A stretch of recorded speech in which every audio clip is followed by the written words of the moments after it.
Qysh keni me shty procesin përpara? Apo krimi një qeverie stabile është vendimtar, Evropa ka sy të kthyer këndej. Në Kosovë duhet të bëhet punë që duhet të bëhet dhe Gjermania do të ndihmojë me atë sa mundet. Tavolina nuk është e drejtë. Nga Kosova ju siguroj që mund të prisni konstruktivitet të plot. Tigoni Sufi, gazetare në Kallca.com. Kam një pyetje fillimisht për ministrin. Ministri në dhjetor bëhen plot 3 vjet prej kur Kosova ka aplikuar për antarësim në BE, megjithatë ende aplikacioni nuk është shqyrtuar.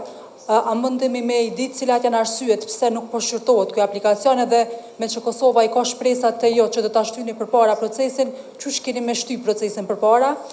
Pashtu a mundeni me na tregu nëse mungesa e një qeverie me mandat të plot e ka penguar Gjermaninë që të ketë komunikim të mirë apo të rregullt me Kosovën për rrugën e saj euroatlantike, ndërsa e njëjta pyetje vlen edhe për juve, presidente, nëse keni marrë ndonjë zotim konkret nga ministri se do të bëhet diçka për aplikacionin e Kosovës në BE.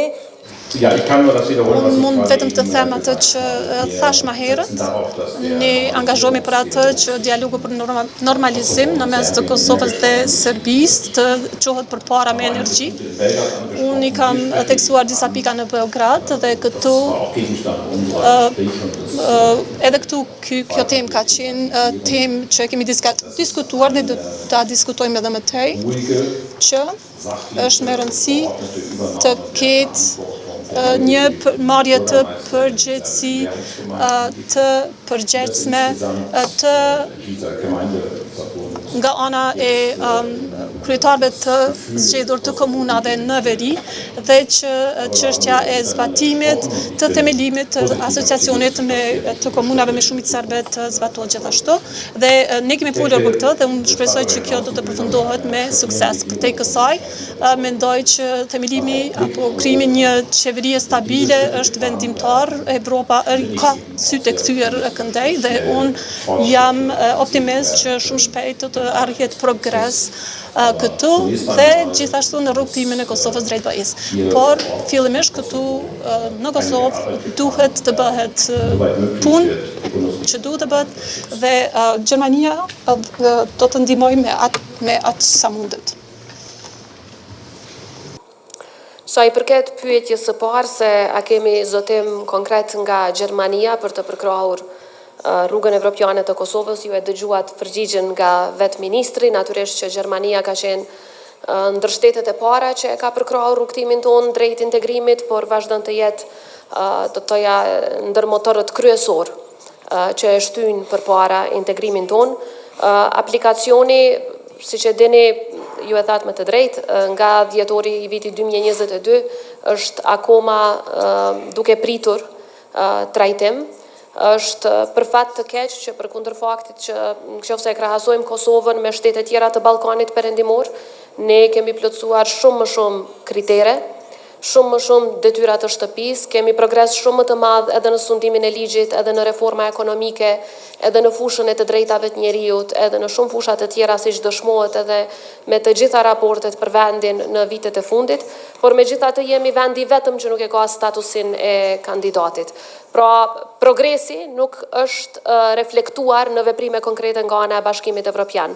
Shpeshherë dëgjojmë arsye që janë shtetet jo njohëse që e bllokojnë një gjë të tillë, por ne kemi propozuar një numër formulash në diskutime të shumta të cilat mund të shfrytëzohen në mënyrë që edhe shtetet jo njohëse mos ta bllokojnë statusin e kandidatit ose së paku që Komisioni Evropian të mandatohet nga ana e Këshillit për ta trajtuar aplikacionin. Natyrisht që shtetet i kanë edhe pritjet e tyre, sa i përket Republikës Kosovës, njësoj edhe ministri i shpjegoi se cilat janë pritjet e Gjermanisë në këtë proces. Ajo që dua të theksoj është që Kosova asnjëherë nuk lëviz nga rruga e saj evropiane, Kosova asnjëherë nuk flirton me forca malinje, Kosova asnjëherë nuk do të lejoj qoftë ndikimin dashakeq rus, qoftë të forcave të tjera në vendin tonë, dhe Kosova gjithnjë do të jetë 100% e linjëzuar me politikën e jashtme dhe të sigurisë të Bashkimit Evropian. E krahas kësaj ne i bëjmë detyrat e shtëpisë dhe kryejmë reforma sepse mendojmë që kjo është në të mirën e qytetarëve tonë. Të gjitha këto do të jenë në interes të Kosovës, asnjëherë në dëm të sovranitetit të vendit, asnjëherë në dëm të sistemit ton unitar, të kushtetutshmërisë apo integritetit territorial.